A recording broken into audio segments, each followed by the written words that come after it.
வேதம் வாசிப்போம். தினம் ஒரு அதிகாரம். புதிய ஏற்பாடு.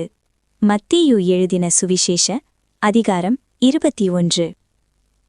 அவர்கள் எருசலேமுக்கு சமீபமாய் சேர்ந்து ஒலிவ மலைக்கு அருகான பெத்பகேயுக்கு வந்தபோது இயேசுவானவர் சீஷர்களில் 2 பேரை நோக்கி, உங்களுக்கு எதிரே இருக்கிற கிராமத்துக்கு போங்கள்.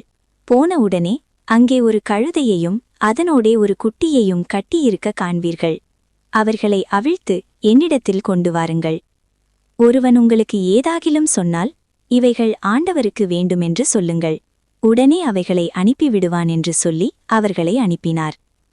இதோ, உன் ராஜா சாந்த குணமுள்ளவராய் கழுதையின் மேலும் கழுதைக்குட்டியாகிய மரியின் மேலும் ஏறிக்கொண்டு உன்னிடத்தில் வருகிறார் என்று சீயோன் குமாரத்திக்கு சொல்லுங்கள் என்று தீர்க்கதரிசியினால் உரைக்கப்பட்டது நிறைவேறும்படி இதெல்லாம் நடந்தது. சீஷர்கள் போய் இயேசு தங்களுக்கு கட்டளையிட்டபடியே செய்து கழுதையையும் குட்டியையும் கொண்டு வந்து அவைகள் மேல் தங்கள் வஸ்திரங்களை போட்டு அவரை ஏற்றினார்கள். திரளான ஜனங்கள் தங்கள் வஸ்திரங்களை வழியிலே விரித்தார்கள். வேறு சிலர் மரக்கிளைகளை தரித்து வழியிலே பரப்பினார்கள். முன்னடப்பாரும் பின்னடப்பாருமாகிய திரளான ஜனங்கள், தாவீதின் குமாரனுக்கு ஓசன்னா, கர்த்தரின் நாமத்தினாலே வருகிறவர் ஸ்தோத்திரிக்கப்பட்டவர், உன்னதத்திலே ஓசன்னா என்று சொல்லி ஆர்ப்பரித்தார்கள்.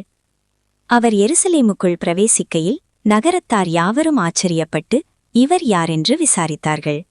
அதற்கு ஜனங்கள், கலிலேயாவிலுள்ள நாசரேத்திலிருந்து வந்த தீர்க்கதரிசியாகிய இயேசு என்றார்கள். இயேசு தேவாலயத்தில் பிரவேசித்து ஆலயத்திலே விற்கினவர்களும் கொள்ளுகிறவர்களுமாகிய யாவரையும் வெளியிலே துரத்தி காசுக்காரருடைய பலகைகளையும் புறா விற்கிறவர்களின் ஆசனங்களையும் கவிழ்த்து, என்னுடைய வீடு ஜப வீடு எண்ணப்படும் என்று எழுதியிருக்கிறது, நீங்களோ அதை கள்ளர் குகையாக்கினீர்கள் என்றார். அப்பொழுது குருடரும் சப்பாணிகளும் தேவாலயத்திலே அவரிடத்திற்கு வந்தார்கள். அவர்களை சொஸ்தமாக்கினார். அவர் செய்த அதிசயங்களையும் தாவீதின் குமாரனுக்கு ஓசன்னா என்று தேவாலயத்திலே ஆர்ப்பரிக்கிற பிள்ளைகளையும் பிரதான ஆசாரியரும் வேதபாரகரும் கண்டு கோபமடைந்து அவரை நோக்கி, இவர்கள் சொல்லுகிறதை கேட்கிறீரோ என்றார்கள். அதற்கு இயேசு, ஆம், கேட்கிறேன்.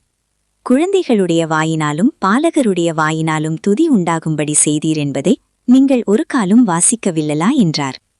அவர்களை விட்டு நகரத்திலிருந்து புறப்பட்டு பெத்தானியாவுக்கு போய் அங்கே இராத்தங்கினார். காலையிலே அவர் நகரத்துக்கு திரும்பி வருகையில் அவருக்கு பசி உண்டாயிற்று. அப்பொழுது வழியருகே ஒரு அத்திமரத்தைக் கண்டு அதனிடத்தில் போய் அதிலே இலைகளை அன்றி வேறொன்றையும் காணாமல், இனி ஒரு காலும் உன்னிடத்தில் கனி உண்டாகாதிருக்க கடவது என்றார். உடனே அத்திமரம் பட்டுப் போயிற்று. சீஷர்கள் அதைக் கண்டு